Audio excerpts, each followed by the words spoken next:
أن أحرص على شيئين، هو علاقتي الوثيقة بالله تعالى والمداومة والمثابرة على التجارب حتى أصل إلى النجاح.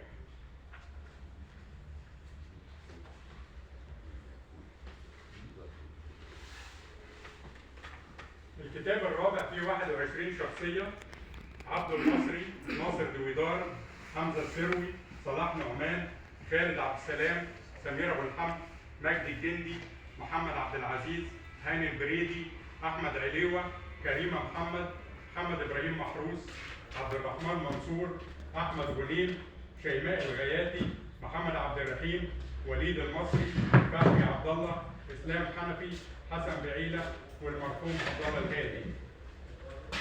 يعني حتى لما جينا نطبع لم نغفل من توفى، لأنه حقه علينا مادام عمل معانا حوار وكان مدينا موافقة إن احنا ننشره، فكان حقه علينا إن احنا ننشره. وفي جلسة زي دي نترحم عليه، وأنا بقول الله يرحمه، أكيد كل واحد في سره كحضراتكم ترحم عليه.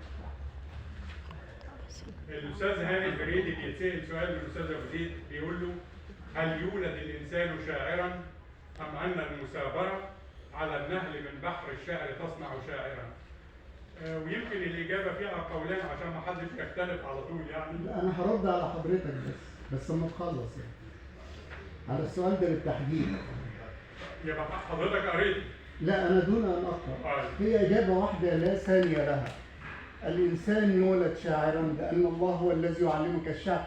كل الفنون في الدنيا تتعلمها إلا الشعر. كمل.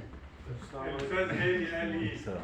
قال: الشعر تعليم رباني، بدليل قول الله تعالى: وما علمناه الشعر وما ينبغي له، ومهما درس الدارسون الشعر فلن يجيده إلا من وهبه الله تلك الملكة. نفس إجابتي.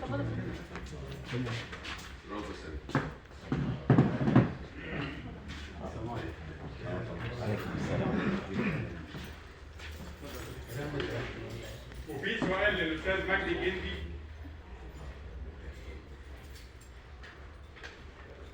الأستاذ أبو زيد بيقول له: وليد تعتبره من المتدرجين على مقاعد الصحافة وتتنبأ له بالنجاح، ماذا تقدم له؟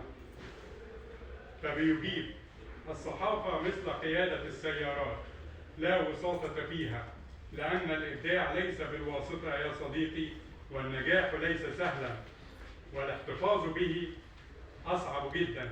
شاركت في صقل مواهب عديدة من الزملاء الأعزاء الذين يعملون حاليا بالصحف القومية وبالصحف الخاصة.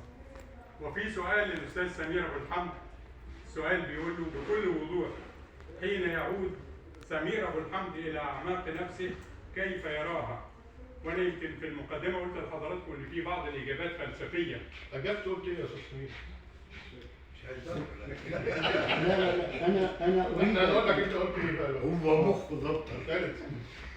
فيجيب: لا زلت أفتش عني في، ولكن حين أنظر لنفسي من بعيد أراني أعيش في يوتوبيا، ذلك العالم الفاضل الذي عجز أفلاطون أن يحوله إلى حقيقة، وبقي في ذاكرة الأيام حلما مستحيلا.